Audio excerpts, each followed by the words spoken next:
Hey, all you cool cats and kittens. It's Carol Baskin, and you are listening to Fascination Street.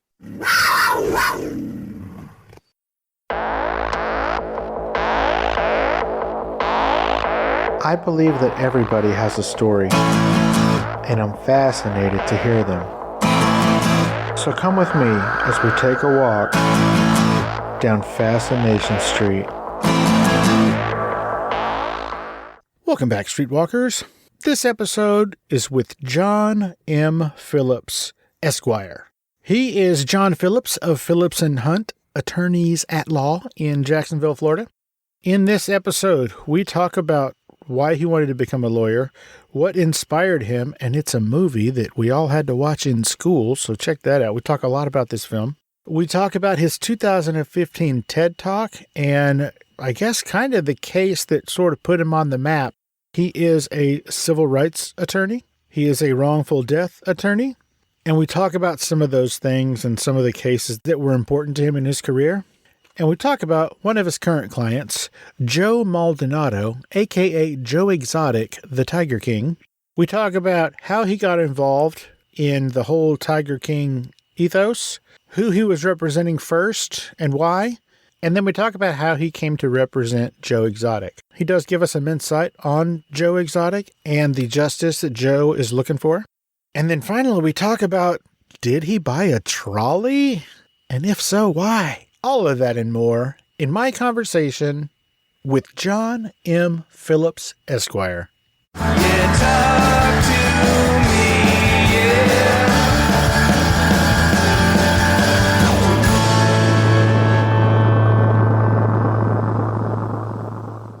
Welcome to Fascination Street Podcast, John M. Phillips, Esquire. How are you doing today, John? I'm good. Thanks for having me. It is 100% my pleasure. Ladies and gentlemen, this is John M. Phillips, Esquire, of Phillips Hunt in Jacksonville, Florida.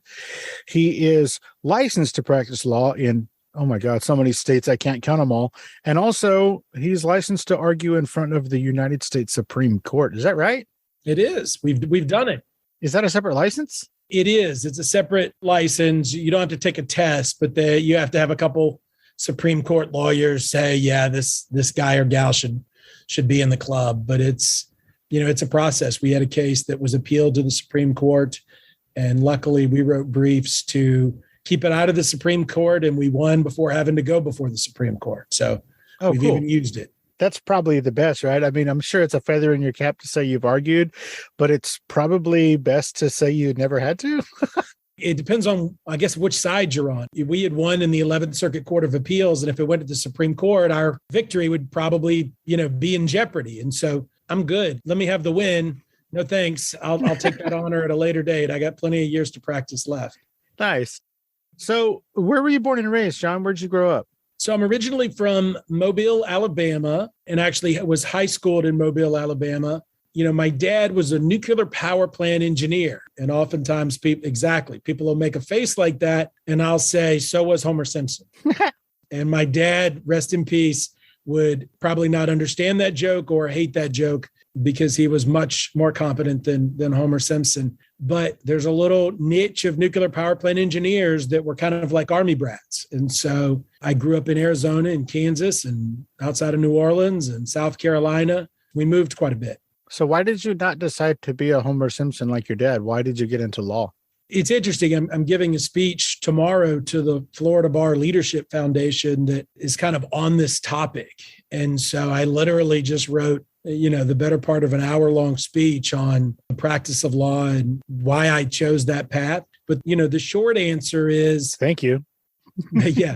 My dad was an engineer. He hated lawyers. Even when he got asbestosis from nuclear submarines, he'd get a check in and be like, I hate that lawyer. Like, yeah, you got a check. Well, he got most of it, that whole thing. Meanwhile, my mom was just a compassionate warrior. She'd tell a stranger she loved them. And her father and grandfather were both lawyers. And her grandfather, my great-grandfather, was actually the first lawyer from Wayne County, Mississippi, elected to his circuit as a judge. And so long before To Kill a Mockingbird would come in my life, long before I even thought about law school, I was programmed that lawyers were noble men because of my mother telling stories of her father and grandfather. To Kill a Mockingbird, is that the one with Gregory Peck? It is. Okay, you brought it up just now, and you brought it up in your TEDx talk in 2015. Why is that book so impactful to you? And I'm only assuming that it is because you've brought it up multiple times in your regular conversation. Right. Gregory Peck's vest that he won an Oscar as Atticus Finch is actually in our secondary conference room. We actually acquired his actual trial vest, and it goes back to, growing up. So my dad was from Monroe County, Alabama. Well, Monroe County is Macomb in the book. Harper Lee's from Monroe County. She wrote it about Monroe County. I did 2 years of middle school and a year in high school in Monroe County. And it's a racially challenged place still to this day. And so, growing up in the home of Harper Lee for some formative years, and then getting to hear these stories about my grandfather and great grandfather, and then first reading it, right? And then seeing it in the Oscar-winning production of this lawyer who was a dad, and importantly, a dad. And that scene of him telling Scout, his daughter, look, Scout, you need to not just walk in the shoes, but crawl in the skin of people to try to better understand them and appreciate other individuals and what they're going through. As the years have passed, I've certainly looked back on kind of the role of To Kill a Mockingbird and Atticus Finch in shaping me, some direct, some indirect. As I told my paralegal today, I wound up bartending in law school. I was kind of bored and just wanted some side money. And I wound up bartending for a good year in law school. And the name of the bar was Boo Radley's. And, certainly I didn't pick the bar because it was a fundamental character in To Kill a Mockingbird, but I've had this little connection throughout my life. Harper Lee went to the University of Alabama. There was just this constant connection. And the subsequent book where we kind of see that Atticus Finch, was indeed somebody with the prejudices of the South aside, the book, the character, Atticus Finch, was a noble lawyer who strived to do right regardless of race. And that has kind of shaped our practice too. Wow. Boy, am I glad I asked that question. Fun fact about Gregory Peck. Frank Sinatra, in the waning years of his life, he became a painter, kind of like George Bush did. And he painted all kinds of paintings. They were abstract. They were kind of crazy and kind of cool. A bunch of them I've seen and they look really dope. But he didn't really sell them because he didn't need the money. He just painted them because he wanted to. And he would give them to his friends. And I only know where two of them went. One went to Bob Hope and it was gorgeous. And then the other one that I know of, it went to Gregory Peck. So go get that and then put it in your other conference room. That's exactly right. I need to hunt it out. Actually, go get that and then put it in my conference room. Okay. It'll be on loan from the estate of John Phillips. Okay, so what did your dad say when you said, hey, guess what, Dad? You know how you hate lawyers? Right. Well, it was double resentment. So my dad went to Auburn University and I went to the University of Alabama. And so do you hate your dad? Like that's the thing, that's the constant debate. But no, he was a great man that worked a lot. He was an engineer.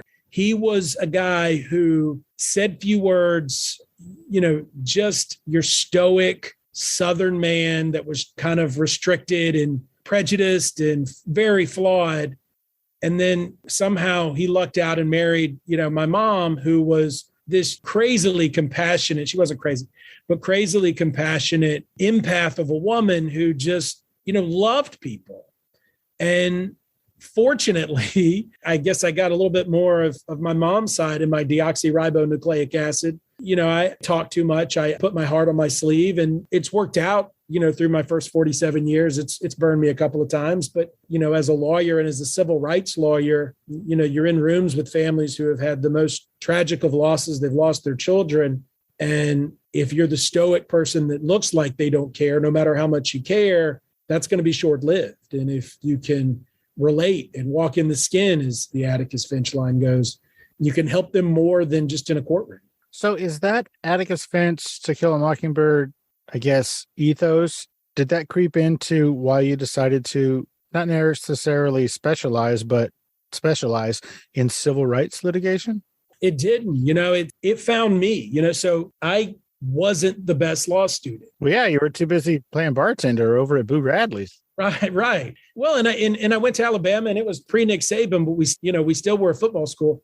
And I was more into the social element, of hanging out with friends and kind of just talking and, having fun and going outdoors and doing things, and found law school, incredibly boring and competitive. And it didn't fit my personality. I did okay. But the people that raised their hands and read all the cases and read the cases cited got the really good jobs. And so, when it came time for interviewing, I had a couple of options, but a couple of judges came to town from Mobile, where I was from, mostly from, and interviewed me. And they were just, good old Southern gentlemen. And one of them gave me a chance. They both competed over, who got me on the car ride home. And I spent a fantastic year with Judge Wood and got to talk to jurors and see trials, and fell in love with litigation and the art of storytelling. And then went for 8 years and did the boring side of it, working for insurance companies and trying to do damage control. And it fit my personality. I was raised, kind of Republican. I mean, I told you about my dad. Lawsuits weren't looked on with favor. And, it was at a point 8 years into my career that I started realizing I was just saving money to these multi-million or billion-dollar corporations. There was nothing necessarily noble about what I was doing. And here I had grown up thinking of the law as a noble profession. Like, I even remember, I think it's like 6th grade that you do a vocational aptitude test, and it tells you, what you should be. I remember like faking it and saying, well, I think a lawyer likes office supplies or likes filing, whatever it is. And I would just faking, because I wanted so badly to fit in that box. And so after 8 years of insurance defense, I didn't feel it. And then I went to the largest personal injury law firm in the world that you see advertising all over the country, and did that for a year and a half. And it was the opposite. It was kind of mass settlement and greed-based. And I felt a little better because I had individual clients, but a lot worse because, I felt a little dirty and got fired. Wait, so you felt dirty? Why? You're protecting the little guy by suing the big guy, right? You were, but, part of the problem when I did insurance defense was my bosses were insurance adjusters, right? And so ultimately, every time I saved them $5,000, $10,000, $100,000, $1 million on a case, I'd get a nice thank you letter and felt good. That was an accomplishment. Well, when I was at, this law firm, I'd see those adjusters come in and do mass settlement days and negotiate with these people, and they would barter one case against another. And, when you're working 500 cases and it's inventory, it's quantity instead of quality, where at least in insurance defense, I had a qualitative measure. All of a sudden I appreciated who I was helping in a lot of cases, but I couldn't keep the pace. I don't know now that, I run a firm with 20 employees. I still don't know now that I have as many cases consistently as I had under me at that firm. That you expected to run 400 cases. And, if I have 400 cases in my entire firm, that's completely different. But I don't know 400 clients' names. And so I was kind of double let down and fired, right? I didn't decide to leave. I was unhappy, but I was doing the job. And then, my life kind of took a little crazy turn. The month that I was let go, told to resign, my mother told me she was ill, and my girlfriend of a few months told me she was pregnant. And so all of a sudden, May of 2011, my world is kind of flashing before my eyes. Fatherhood coming, my mother, my best friend, ill, and she died the following November, that same November. Of what year? 2011. And my son would be born February of 2012. So I visited my mom 2 days before she died and showed her, the ultrasound photos of my firstborn, and didn't expect her to pass. And there was something about that, you can look on that and say, wow, that's sad, or that's tragic, or, he had the back against the wall. But you'll find out through, the next 10 years that I write, that if it wasn't for the love of my firstborn and the loss of my, mother, I certainly wouldn't be an effective representative of people who've lost their children. And so it was the love and loss that kind of prepared me for life as I currently know it. So you gained a child and lost a parent within the span of just barely a couple of months, and that had a profound impact on how you empathize with your clients? It had a profound impact on everything about my life. My mother said two things about growing up and being an adult and, being a full human. And one is you'll never know the love of holding your firstborn. Certainly I love number 2 and number 3 just as equally, but your heart grows in a way that you can't imagine. And having lost my mother, 3 months before, like the tears were just, I couldn't get words out. My firstborn carries her maiden name. And losing somebody that's the closest person to you for your entire life, it's something almost all of us are going to go through, right? It's the way it's supposed to work, that kids outlive their parents. It's a devastating chapter in all of our lives. But, here I'm trying to figure out a career, and in a career that I had built up in my head as something more than a job. And so I was constantly chasing, wanting to live up to these stories that my mother told me. Now, she didn't tell me the stories about how bored they were filing their tax returns or, drafting miscellaneous documents. There's absolutely terrible, boring things in anybody's career, but it was the kind of Atticus Finch treatment that she gave my grandfather and great-grandfather who predeceased me. That the reverence that she held for them?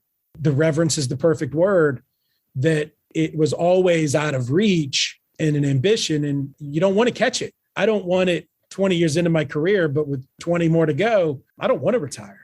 I was talking to a judge on Tuesday who's retiring. He's done 30 years on the bench, 40 years as a lawyer, and he's being pushed out. What is he, 100? Oh my gosh.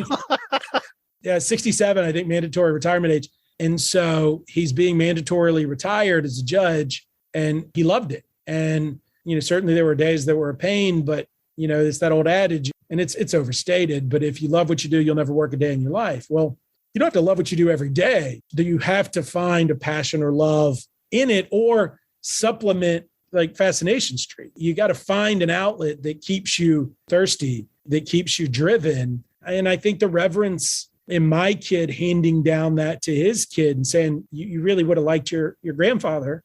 Shoot, I'm getting sappy now. That's the ultimate ambition now, is creating something, whether it's people outside my family or not, or how, fame or whatever, that is what it is. But just being an inspiration to people we get to mentor or my own kids, that's it, man. That's the goal. Hey, Streetwalkers, here's a word from our sponsors. Welcome to the Cool Grandpa Podcast. This is the podcast where we get to talk to other grandfathers and figure out what they are doing to make their relationships grow and become meaningful. I also talk to experts on mental health, addiction, career advice, writing books, and many other topics. If you're not a grandfather, that's perfectly okay. Much of what we talk about are tips and tricks that you can use in your everyday relationships as well. So you're more than welcome to come on in and join us. The Cool Grandpa Podcast can be found on all major podcast hosting platforms, as well as cool-grandpa.us. That's cool-grandpa.us. Come in, kick up your feet, and join us as we figure out this role of grandfather together. Now, Steve, why don't you hit us again with another fascinating conversation? Let's get back into it. I want to go back to something you said a little bit ago. You said that there's nothing like the joy of holding your firstborn, and then you quickly threw out the caveat, I love number 2 and number 3 just as much. I would just like to point out that they're probably not listening. If I know kids, they're not going to listen to this. So it's okay if we all know that number 1 is your favorite. They know. I mean, it's different, right? Because you have so much time with number 1, and number 1 came at such a fragile time in my own life. They all do. Right. And he looks just like me. The other 2 they're clearly my kids, but number 1 has the crazy hair when he wakes up and has got my quirky personality, and we've had a blast. But, he's been the motivating factor throughout this, because when you're fired from a job and you kind of left one career and burned the bridges down as an insurance defense lawyer. Said I'd never do that again. That's funny that you would burn bridges down and talking about insurance. That's funny. Right, there you go. See, there's a claim. Because that bridge is never insured, by the way. that's super clever. And, now what? And it was just one of my former employees said, why don't you do your own thing? I was like, well, that sounds risky and scary. And it sounds expensive too. It is. We started out in a building owned by a church, renting it month by month and office by office, no long-term lease. It was touch and go. And then we started getting some cases that were important and made the news. We're probably going to bounce around just a little bit. Yeah, fair. I think I mentioned earlier, you did a TED Talk in 2015. What was the topic of that TED Talk and why did you feel the need to do it? So I was asked to do it. Your listeners have to have some understanding of Jordan Davis. So Jordan Davis was a 17-year-old African-American young man in Jacksonville, Florida, who on Black Friday, the day after Thanksgiving, was riding around with his buddies, girl shopping, just kind of going to the mall kind of thing. And they pull up at a convenience store. Another person pulls up next to him, white guy named Michael Dunn. While the driver goes into the convenience store, they're in their car listening to loud rap music, actually Little Reese. And Michael Dunn says, turn it down. The front passenger turns it down. Jordan Davis says something to the effect of F that, turn it back up. They turn it up. Michael Dunn and Jordan start arguing, and a contractor, an independent witness, comes out. And the last thing he hears is Michael Dunn say, you're not going to talk to me like that. He reaches into his glove box, fires 3 times into Jordan's door. As the car is getting out, he fires 3 more times. And then he gets out, gets in a shooter's stance. And as the SUV is pulling out, fires 4 more times. And so Jordan's immediately shot and killed. They pull over to check on Jordan. Michael Dunn gets in his car, goes to the hotel, and flees the scene. A homeless guy gets Michael Dunn's tag number. They catch Michael Dunn. He claims stand your ground. It's this multi-year national story right off of Trayvon Martin. And, it was kind of the biggest court case to hit Jacksonville. And, my TED Talk kind of picks up with Ron Davis and Lucy McBath. Lucy, at the time, a flight attendant, now U.S. Congresswoman McBath. She took Jordan's loss and went all the way to U.S. Congress. And, the TED Talk is kind of them taking, as an African-American family with a race issue in a case, hiring a young white boy from Alabama to be their lawyer. You could say they were my kind of Tom Robinson, but I think they were my Atticus Finch. If we're going to continue that discussion, they taught me. I was scout in that instance. They taught me so much out of my own bubble about just the African-American experience and their experience and Jordan's experience. And it was a multiple year trial. It took 2 criminal trials to convict Michael Dunn. And I think during that process, or right at the end of that process, the local TED affiliate in Jacksonville asked me to speak. I was good in front of juries. I'm okay with 6 or 12 people. I'm okay in front of a news camera, but I don't do speeches. I didn't at the time. And so I was dreadfully nervous. If you watch it, you can see there's moments that I'm just absolutely trying to fight Cottonmouth, scared to death. It was the first time, that year was the first time that TED was live simulcasting. And they told us that right before we went on. By the way, there's up to 1 million people watching this on the internet.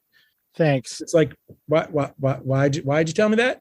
And so, the talk was about kind of getting out of your own bubble and addressing race and prejudice and justice, as a lawyer and as somebody who just had grown up in a household where, you assume because you're not in a family that's racist, that equality is a constant conversation, that everything's okay. But when you walk in the skin, you realize that everything's not okay. And systemic racism and interpersonal relationships and historic and educational challenges still exist and create a systemic problem. And so before Jordan Davis, I was just kind of a personal injury, wrongful death, whatever case that came in lawyer. And, Jordan gave me certainly national exposure, but also heart. I finally touched whatever it was that my mother was talking about. You said that they kind of took a chance on a young white boy from Alabama lawyer. Why? Why did they pick you? What was it that you said to them that made them say, all right, we're going to give this dude a shot? Because if what I understand from what you said is correct, you were fairly new at having your own practice. I was brand new. That would have been November 2012. So that my practice would have been a year and a half old. I had one other case that I think had gotten on the Today Show. You know, I wasn't a known name by any stretch of the imagination, but Ron Davis worked with the father of Bennett's, my firstborn's godmother. And who is Ron Davis? I'm sorry. Ron Davis is Jordan Davis's father. Okay. And so I was recommended by my firstborn's godmother. And, you know, next thing I know, I'm in the living room. And I remember going to the meeting thinking, we didn't know who Michael Dunn was. This guy that had left the scene, who they were looking for, was the bad guy. Well, you can't sue somebody you don't know. And it wasn't, let's sue the convenience store kind of case. And so I'm like, well, what do I even do? But as I sat on Ron's couch and saw a grieving mother, I mean, you don't know tears, you don't know sadness until you see a mother who just lost their son soul cry. And Lucy was asked the very question you asked me, why this guy? I'm sorry, Lucy is the mother? Lucy Macbeth, yeah, the mother. Okay. There's a documentary called Armor of Light by Abby Disney, who was, I believe, the granddaughter of Roy Disney, the brother of Walt.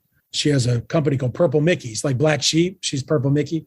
And she did a documentary, and it covers kind of mine and Lucy's relationship. And then this other story about Reverend Shank, who is debating the concepts of how can you be pro-life and pro-gun. It's this cerebral, heavy piece called Armor of Light. But Lucy's asked that question, and she said, he had heart. He's young, but he has heart. And, you know, again, if you're kind of my dad, right, if I had taken after my dad and I didn't show my heart because it wasn't manly to do so, like I've already teared up a little bit on your show. You know, it's clearly part of my fiber to just wear my heart on my sleeve and be okay with my emotions. It made for a pretty traumatic childhood. But part of me being okay with it and showing other people you're okay with it, because I've done okay as a lawyer and as a dad and as a businessman. You know, we're all built differently. But, you know, to go back to the question, it's a question only Lucy can answer. Ron did because of the affiliation and trust. When somebody you love says it's so, it's so. You know, I came highly recommended, and they saw the potential in me. You know, they hired potential. Other recent clients hired kind of actual. Right. Sure. They hire perception. Others can hire some level of reality, but thank God they did. Yeah, I think at the beginning of really any career, you're getting hired based on potential. And then later on, maybe you're getting hired on name and recognition or history or performance. Thank you. I appreciate you explaining all that to me. We're going to transition a little bit again. In July of 2020, you were hired to represent Don Lewis's daughters, along with his former assistant, Ann McQueen. Don Lewis is the disappeared husband of Carol Baskin from the 2020 Netflix Tiger King, right? That's right. So you were hired to represent Don Lewis's daughters and I guess his former assistant. In what regard? So was she suing them or? Yeah, that one kind of makes sense. It's where it goes to Joe Exotic that sometimes I even scratch my head. Oh, we're going to get there. So I'm a wrongful death lawyer. That's what I'm mostly known for at this point, I guess at any point in my career over the last 10 years. So they had a very wrongful death, right? It just so happened it happened 23 years ago. But I, like, you know, most of the people in America during the initial stages of COVID, turned on Netflix, watched Tiger King. My wife and I ushered the kids out. Yep. My wife and I also, yeah. You too, good. My wife and I ushered the kids out, and we're just like, all right, I guess we'll watch another one because this shit's crazy. And, you know, got through it. And I've had enough experiences, you know, whether at Omarosa or what, with understanding reality television and docudramas and all that. And so I'm like, this is clearly, you know, some meth pushed fake reality. Like, I don't know what this is, but this is clearly a produced nonsense. Exactly. It had to be, right? And so that was, March, April. It comes out, it's the sensation. And I'm literally sitting right here, and that phone rings, and my assistant says, it's a guy named Dustin. He is related to the Don Lewis family and wants to talk to you. And I'm like, Don Lewis family? He's like, from Tiger Gate. You're all, why does Don Lewis sound familiar? Yeah, like Carol Baskin. Yeah, patch him through. Sure. Dustin explained that the family was looking for a wrongful death lawyer. I explained statute of limitations is 2 years. It's been 23. But there's an exception in Florida where the death was intentional. And so I'm like, well, there's some there, right? Like there's some there. And meanwhile, Carol was on TV talking, in defense of herself about others, including Ann, she accuses of being involved with his death. And so there's new defamation on top of all that. And so the family drives down with Miss McQueen, and we meet in my conference room, and I take the case, and I don't regret taking the case. I'm sorry. So you take the case, and the case is, at this point, it is a defamation against Ann McQueen, the former assistant, and... At that point, it's the 3 daughters and Ann McQueen, the assistant. And there's another unique area of Florida law called a pure bill of discovery. So that's where you're not quite sure what the lawsuit is, but you file a lawsuit seeking information. Okay. And so our intention was to sue Carol Baskin and a couple of others for information. The family had a Netflix planned press conference and said, will you speak at it? I said, sure. Did you? This wasn't part of the series that I recall. Yeah, it's in there. It's where I get hired. It's a short period, of where I'm hired. And then, me and Ripper get in our battle, and I wind up on the wrong side of it. But yeah, so we filed the pure bill of discovery. Carol Baskin moves to dismiss it, says pure bill of discovery is rare. And I amend it to make it a defamation case for Ann McQueen because she had the viable defamation. She'd been accused of being involved with Don's murder. And we still have that case. I still represent Ann. Oh, that's ongoing? That's ongoing. And saw her, 2 weeks ago here. We're still fighting that fight, and it's covered in season 2 of Tiger King. And I obviously disagree with some of the accusations because a lot of it, again, going back to docudrama, a lot of that was scripted by Tiger King, not scripted, but kind of cajoled, poked. And so here they'd set up, Dateline interviews or, media interviews. And I, as the family spokesperson and lawyer, would do them. And then later they say that I did too many interviews. Like, well, blame Netflix because they wanted it for filming. Everything was cleared. It is what it is. Certainly the lead daughter fired me with her other daughters. It was a weird and bad day. And weeks later, I'd get the email from Joe Exotic. Okay. So I guess the eldest daughter of the Don Lewis family, they fired you. So you don't represent the family anymore, but you still represent Ann in this defamation case, right? Correct. Hey, Streetwalkers, here's a word from our sponsors. In times of trouble, what do you do? Do you face it alone? Or do you find the best help that you can? When it comes to justice, our lawyers are experts in civil, criminal, and family matters. At Phillips Hunt, we are committed to you and committed to justice. Give us a call at 1-800-LITIGATE. That's 800-548-4428. Or visit us at floridajustice.com. Let's get back into it. Now, January 19th, 2021 was the day before the new president took office. This would have been the last day of outgoing President Donald Trump's time. Right. And everybody around the globe thought that Donald Trump was going to issue a pardon for Joe Maldonado, A.K.A. Tiger King Joe Exotic. So much so that when I reached out privately, said that they would pass along my request to interview Joe to Joe's PR team and that Joe's not allowed to do interviews. And they like, I quote, but if he gets this pardon, You're definitely on that list to get that interview. So I was super stoked. That did not happen. My questions are many. Why did Joe reach out to you, and how was he allowed to do that? Yeah. So Does he have internet access? he does. So that same day, right? So we've got pre-pardon day. Oh, the same day I was just talking about? Yeah, no, I can go right to that day because I remember. Oh, rad. So I was bitter, right? I was so mad at everything Tiger King because they had set me up to fail. They had filmed it.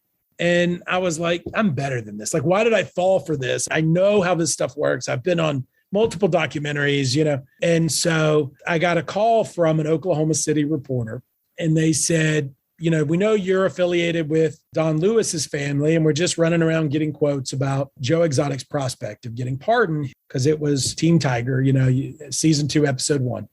Team Tiger is pretty much guaranteeing his pardon, and it's still out there. It's KOKC or whatever, Oklahoma City interview. And I said, there is absolutely no chance he's getting pardoned. Trump certainly is an unpredictable president, and he doesn't do things based upon the legal process.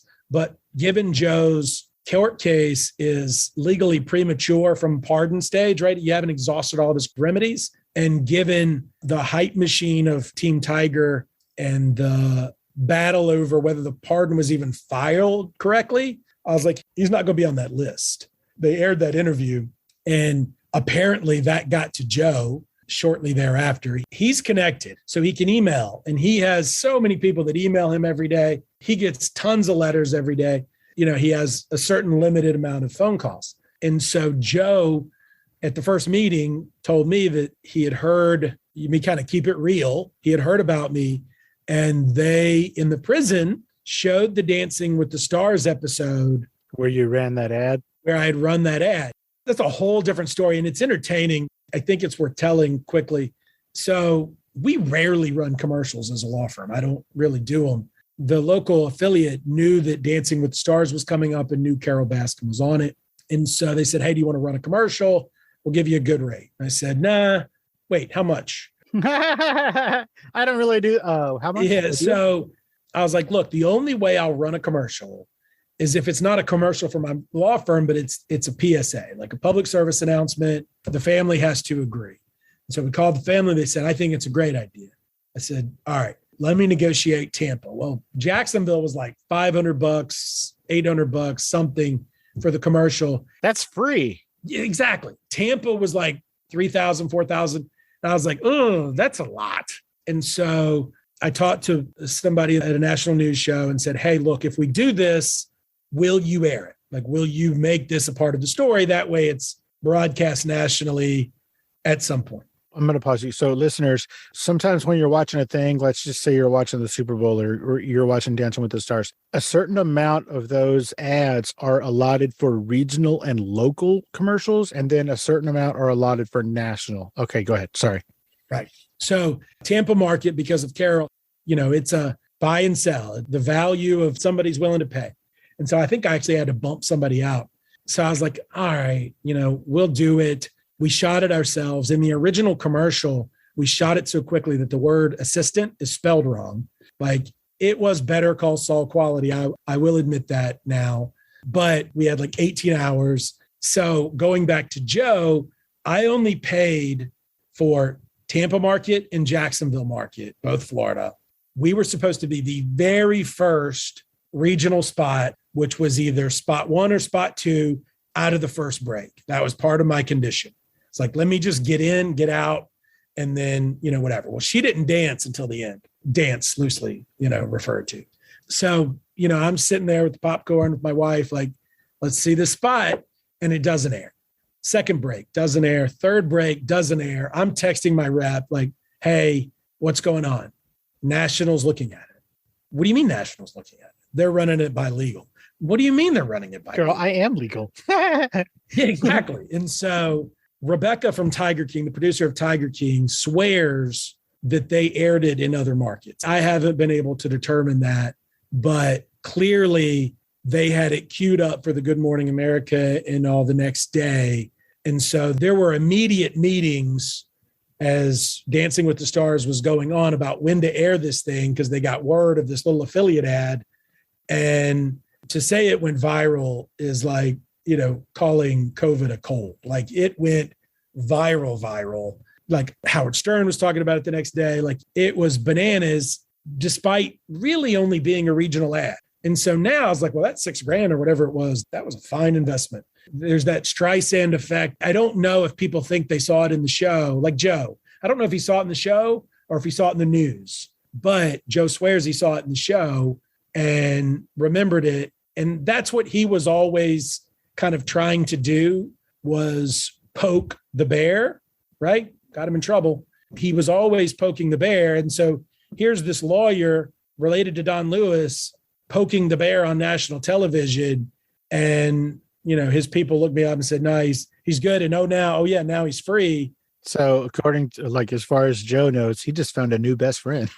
Yeah. So there's a submission process where you can submit to him an email that he can approve, and he can do the same. Like the BOP has a wall.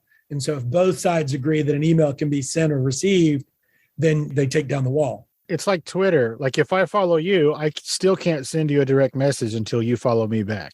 Right? It's Generally, like yes. Okay. And so one of Joe's friends on the outside, said, do you want to communicate with Joe? He wants to talk to you. I'm like, yeah, sure. I'll hear him out.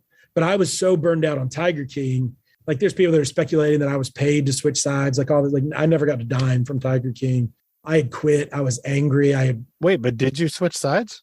Well, there's no side between Don Lewis's family. They're on the same side. Okay. So there's Carol on one side and then everybody else. Okay. Yeah. All right. But to go from, Don Lewis's family to Joe was shocking to some people. And I get it. Yeah. I talked to Joe. My kid's 5th birthday was Wednesday. And Joe called and sang a verse of happy birthday to my 5-year-old on Wednesday. That's kind of sweet. Yeah. So I didn't record. I was like, I wish I had recorded that. Does your kid even know who he is? Yeah. They haven't seen Tiger King and they only hear the information that is heavily filtered. But to them, he's Uncle Joe. Like you can't be related to me and not know who Joe Exotic is, because it's such a consistent part of, my week, especially when there's motions being filed and all that. Like right now, we're just kind of waiting on hearings. But yeah, so I flew over to Dallas-Fort Worth, met him at the prison. He came in with the mullet and the whole thing, but he was wearing a khaki prison suit. And we sat in a private room with me and my associate Amy, who also you hear questioning Alan and Tiger King. And I apprehensively agreed to look more into it. And what is he asking you to look into? There's a lot, involved, but the short version was, the stuff covered in Tiger King and much broader about the setup. Okay. No question he was set up. No question there was false evidence presented. Jeff Lowe is a savvy, rotten individual who manipulated the hell out of the federal government, and Alan and James Garrettson wanted, Joe out of the picture, and Carol, had people implanted, and the federal government was emailing, but there's emails between Carol Baskin, PETA, the Animal Legal Defense Fund, and the federal agent and the U.S. attorney dating back to 2013, 2014, where they're talking about infiltrating Joe's Park, and they can't quite get him on the animal stuff. And so there was this long thing about decapitating the head of the Tiger King, in the law enforcement process, long before this ever got formalized, long before Alan Glover ever hit that park. And so it was investigating and telling that story, not just based upon Joe's, hearsay, because Joe's going to tell me what I want to hear and what's going to get him off. But it was, infiltrating in a way, sidling up to Jeff James, Doc Antle, Alan Glover. I can name drop everybody in Tiger King, and finding out what the real story was. And crazily enough, not only did they tell me. So you sidled up to all these people to get the story? Yeah. And just about every one of them gave me their cell phones. What? Yeah. I have 3 phones from Alan Glover, 3 or 4 phones from Jeff Lowe, 2 phones from James Garrettson. Why would Jeff Lowe give you his phone? Because they believed that the federal government was going to level everybody. And so why not expose the federal government and the plot? Because nobody expected in their circle even Joe to get 23 years. Now 22, we got another hearing, try to get it down lower. But nobody expected him to be put away forever. And so there was kind of some remorse about it, but they all gave me this stuff. And, to James Garretson's, story, he gave me 2 phones that were under the ocean that I don't think he thought would work. So he went and fished them out of the bay. He was like, here, you can have these. So, he has that jet ski business. And so, that's right. He's constantly in the water, out of the water, but he had them and, agreed to provide them. Then he was going to give them to Tiger King. And then ultimately he gave him, I got him from his, baby's mama. But, when we started going through them, people need to be careful what they keep on their phones. Okay. I'm glad you said that. Yeah. So about Jeff Lowe. Yeah. Well, first, let me ask this. Most attorneys, as far as I'm aware, would advise their clients not to speak to the media or make social media posts about their case. Have you had that conversation with Joe? Oh, yeah, that conversation. I can't discuss my attorney-client privilege communications, but yes. Okay, that's a good point. Yes, I have. I had it this week. I have it all the time. I'm sure you had it this week because a week ago, speaking about Jeff Lowe, Joe posted on Instagram. Well, actually, this was about 24 hours ago. He posted, you, John Phillips, have, quote, so many recordings of Jeff using his own wife to have sex with people, to blackmail them, and admitting to rape, among other things, end quote. What? Yeah. Why would he say that? What is wrong with this dude? He knows those have all been briefed and discussed in federal motions. And so, okay. It didn't let any proverbial. So he's not giving away any secrets. He's not. Well, not secrets to those in the know, but maybe secrets to people who don't. Well, and remember, I talked to him on Wednesday, my son's birthday. And so he called because I had heard he was going to make a comment because Jeff said something to somebody and Joe wanted to respond. I said, listen, the way this works, among people with a profile is if you repost something of somebody with a lower profile, you're giving them high profile. And so like Jeff's attacked me, it is what it is, but I'm not going to go tit for tat that all of my followers are now going to see me disparage myself. Right. And so let him be isolated with his bought and paid for Instagram followers. I don't care. Every time he gets under 100, he buys 10,000 more because it's, whatever. You're talking about Jeff, not Joe, right? Jeff. Yeah.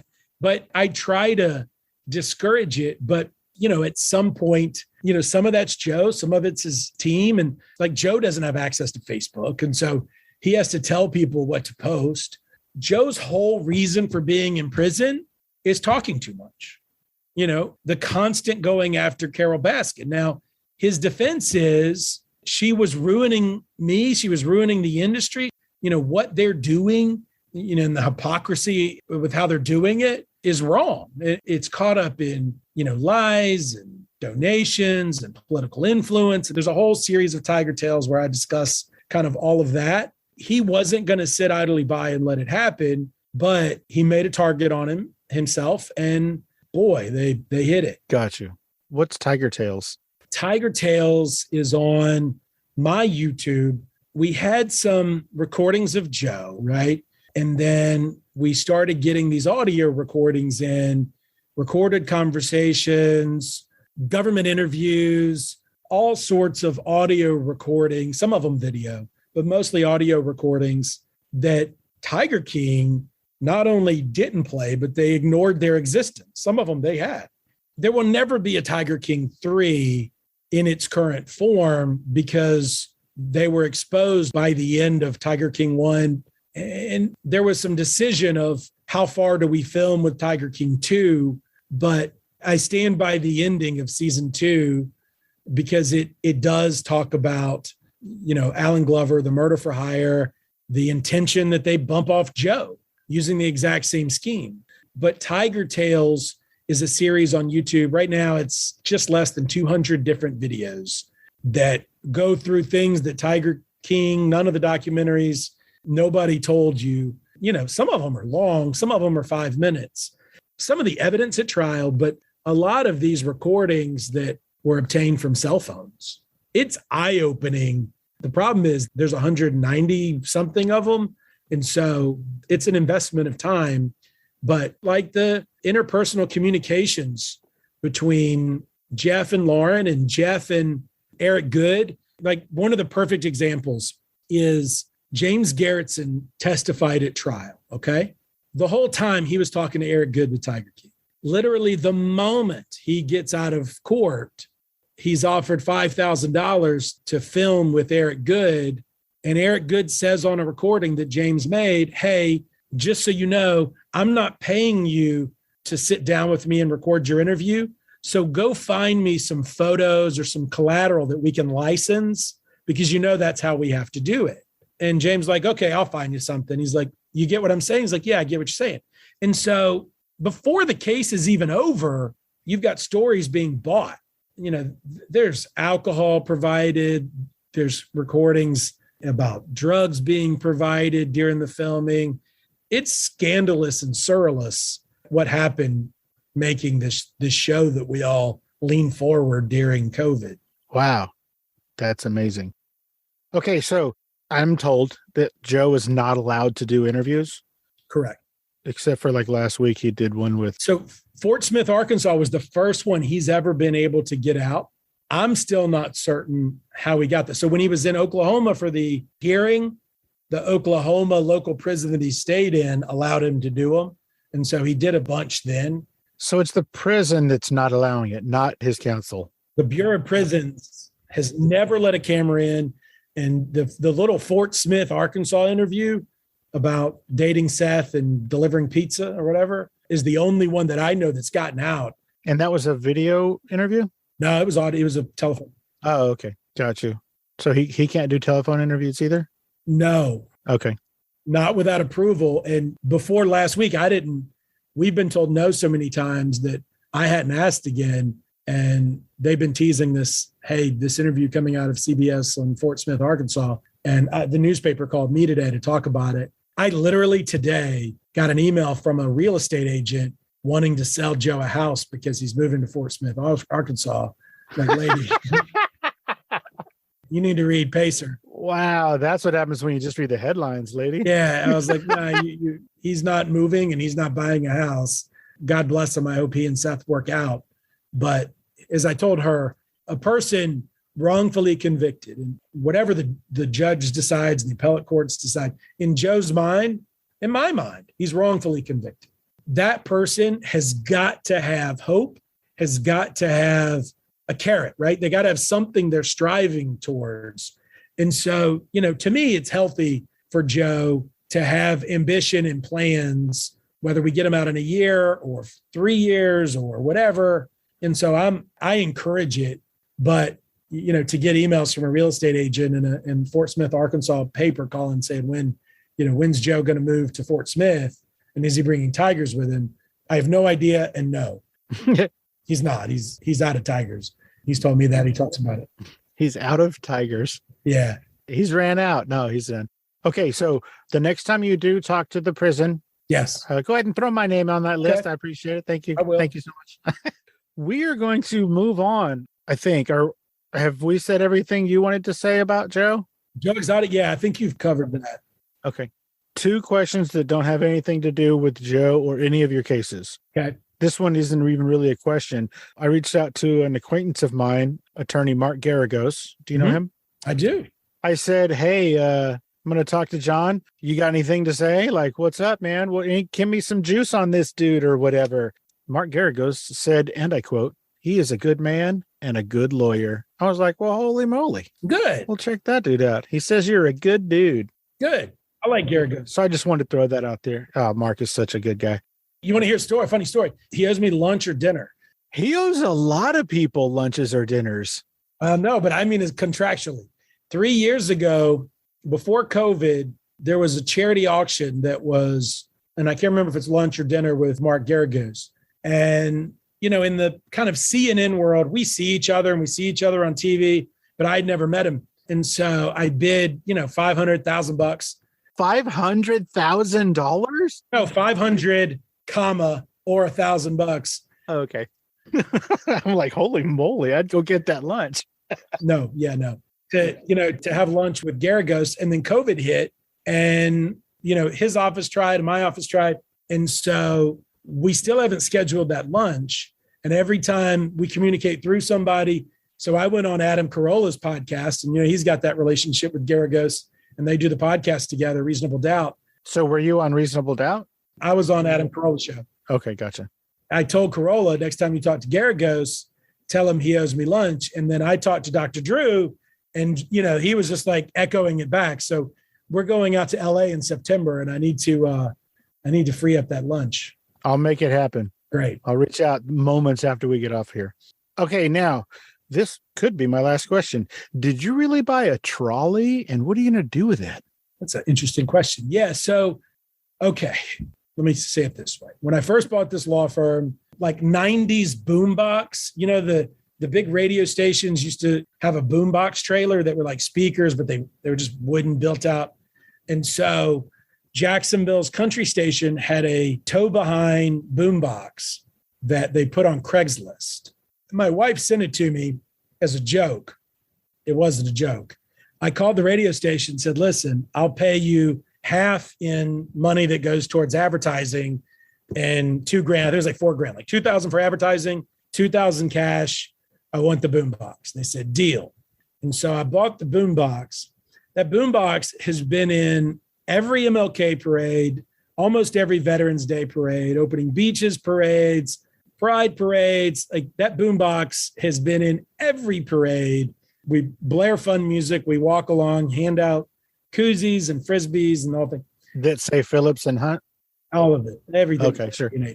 Leave my shirt today. And so as my kids and Hunt's kids have grown up, they've had the boombox. Well, at the last parade, one of the new lawyers' kids aren't used to the boombox. And so they got real close to the boombox tires as it was rolling. And I was like, nah, maybe the boombox, because we have to go get the stuff and it's by the boombox.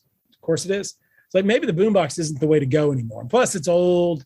Nobody even knows what a boombox is anymore, And so the day after the beach parade, I get on eBay and I'm trying to figure out like those LED trailers or what I want to replace the boombox with. And this old trolley that's a car, it's a truck. It's not an electric trolley, but this trolley was on eBay in Long Beach. And so I messaged the guy and it was like $20,000. And so I messaged the guy, or 30, I offered him 20. And so I messaged the guy, I was like, look, what do you want for the trolley? Does it run? The whole thing. And so we had a deal on the trolley. He shipped it from Long Beach, California to Jacksonville, Florida. It's being repaired right now. We're going to paint it, probably teal and put some speakers on it. And it's going to be our new parade vehicle. You're going to put a P&H on the side? Absolutely. It'll be full of P&H. But, that way kids can hop on and off the trolley and, we can move people around to the parade. It adds another dimension to our community outreach that's safer. And it's a hell of a marketing tool. That's neat. It is. Okay, so on one side put P&H, and then on the other side, I'll sing to my logo. Just go ahead and put Fascination Street. So yeah, I appreciate it. Thank you so much. There you go. Or when we can play it during the parade, play the podcast. People only hear like 30 seconds of the story. And then they'll just have to tune in. They'll have to subscribe. Okay. Can you tell everybody where they can find you on social media?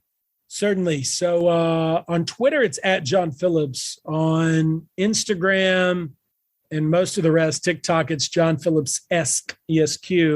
FloridaJustice.com is the firm's website. Gotcha. As we're heading out, John, is there anything we didn't talk about or I didn't ask you about that you specifically wanted to talk about today? I miss anything?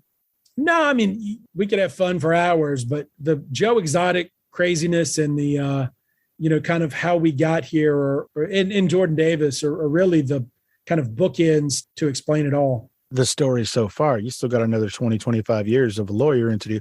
Oh, yeah. You get into the craziness of Omarosa and Trump and the NDA battle. And, I've been fortunate in my career to be put with great clients and great people to work with. And they let me get the credit for some of this, but it's fun. And we're just getting started, Do you want to be a judge? Do you have any aspirations to that end? That answer used to be definite. Yes. Now I'm going to see, I tell people if you had made me come up with a 5-year or 10-year plan when I started this firm, I'd had never dreamt of this. And so I don't really want to run for office. I equivocated with that. I don't want to run for office. I don't want to be in office. I'm sorry, in Florida, is judge an office you would run for? Is that what that is? It is. It can be appointed, but then it's back to election, but most of them are elected. And I like this seat. I like working on cases that change policy and law. That make a difference? That make a difference. And so, for the kid in me that heard the stories, I'm making the stories and I'm having fun doing it. I love it. I love what I do. I don't golf. I go play with my kids. I got my work life and I got my own life, and it's a dream come true. Well, that is a perfect note to go out on. John Phillips, Esquire, from Phillips Hunt in Jacksonville, Florida. Thank you so much for taking the time out of your busy day and your hectic Atticus Finch-inspired life to hang out and let us get to know you a little bit better on Fascination Street. I really appreciate it. My pleasure. Thank you. You have a great rest of your week. And when you do have lunch with Mark Garagos, because I made it happen, send me a picture of the two of you. I don't know, giving me the finger or something. I don't care. Just say hi. Absolutely. Thanks, John. Thanks, Steve. All right. Take it easy. Bye-bye.